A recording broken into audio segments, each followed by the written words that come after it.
Let's talk about how important trust is for cooperatives and community finance. Cooperatives are super important for many communities. They're like the backbone, providing financial services to people who really need them. They're built on trust and everyone sharing responsibility. Cooperatives do well when members team up and put their resources together.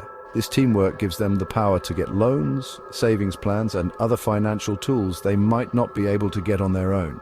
But when this trust is broken, things can go really wrong. Cooperative fraud is a big problem. It wrecks the foundation of these important groups. It can ruin people financially, especially those who trusted the cooperative with their savings, sometimes their life savings. And the impact goes way beyond just individual losses. Fraud makes the whole community lose trust, and it discourages people from using safe and reliable financial systems. In Nepal, cooperatives are essential for rural development and helping people out of poverty. They're a lifeline for farmers, small business owners, and communities that often get left behind. Trust is absolutely key for these cooperatives. Without it, the whole system is in danger. The case of Rabi Lamichhane really highlights this problem of cooperative fraud. It makes us ask important questions about who's responsible, how transparent things are, and what the legal consequences should be for these crimes.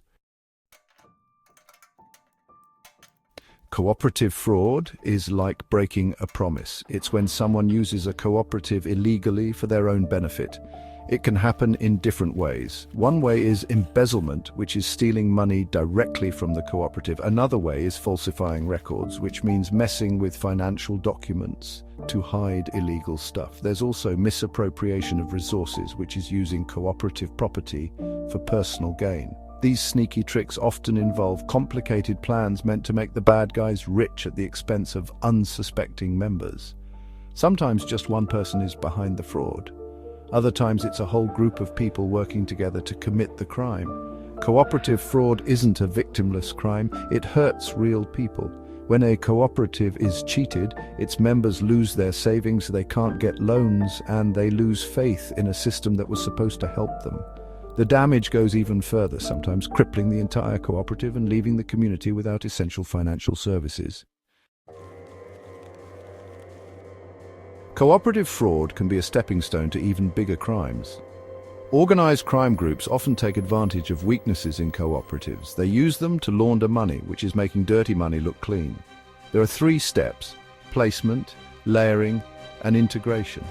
Placement is putting the illegal money into the financial system. Layering is hiding where the money really came from through lots of tricky transactions. Integration is putting the now clean money back into the regular economy, making it look like it came from legal sources. Cooperatives, because they're community-based and sometimes don't have strong oversight, can be easy targets for money launderers. Organized crime might sneak into existing cooperatives or even create their own. They use these groups to move tons of money disguised as normal business deals. The link between cooperative fraud and organized crime is a big deal. It weakens the rule of law, encourages corruption, destabilizes economies, and is a serious threat to national security. Nepal has laws specifically to deal with cooperative fraud and money laundering.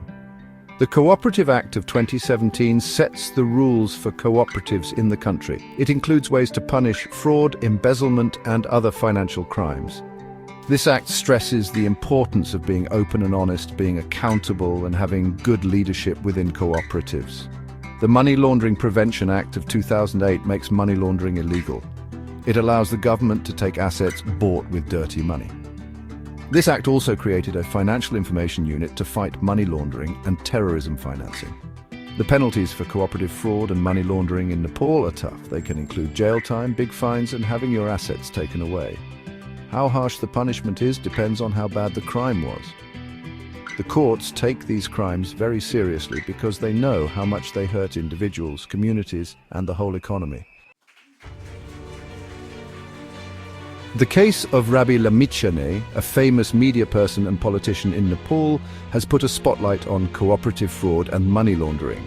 Lamichhane is accused of stealing money from several cooperatives, including Surya Darshan Cooperative.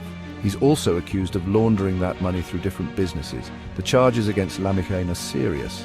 They include embezzlement, fraud, and money laundering. If he's found guilty, he could go to jail for a long time and pay huge fines. The case is still going on, and Lamichhane says he's innocent. These accusations have shocked Nepal. He was a well-liked person known for his media work and his stance against corruption. This case has raised concerns about how easily cooperatives can be tricked and the possibility of important people being involved in these schemes. The Lamichhane case has become a big part of Nepali politics. His supporters say the charges are just a way to attack him politically. They believe the government is going after him because he criticized the ruling party. They say his quick rise to popularity threatened the established political system. However, the government says the charges are based on real evidence. They insist the investigation is being done fairly and honestly. They're asking the public to let the legal process play out. This case has split public opinion in Nepal. Some think Lamichhane is a victim of a political attack, others think he's guilty. The case has caused protests, both supporting and opposing Lamichhane. It's been all over the news and has started many heated discussions online. The Lamichhane case is a serious wake-up call. It shows how important it is to prevent cooperative fraud and money laundering. It highlights the need for stricter rules, better oversight, and a culture of being open and accountable within cooperatives. There are several things that can be done to reduce the risk of fraud. These include making rules stronger. Laws about cooperatives should be thorough and enforced strictly, improving oversight and supervision.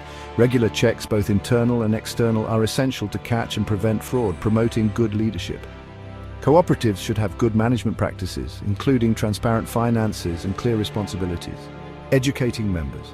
Members need to know their rights and what they're responsible for. They should know how to spot and report suspicious activity. Using technology. Technology can be a big help in preventing fraud, from secure systems for transactions to data analysis for finding warning signs. The fight against cooperative fraud and money laundering requires everyone to work together.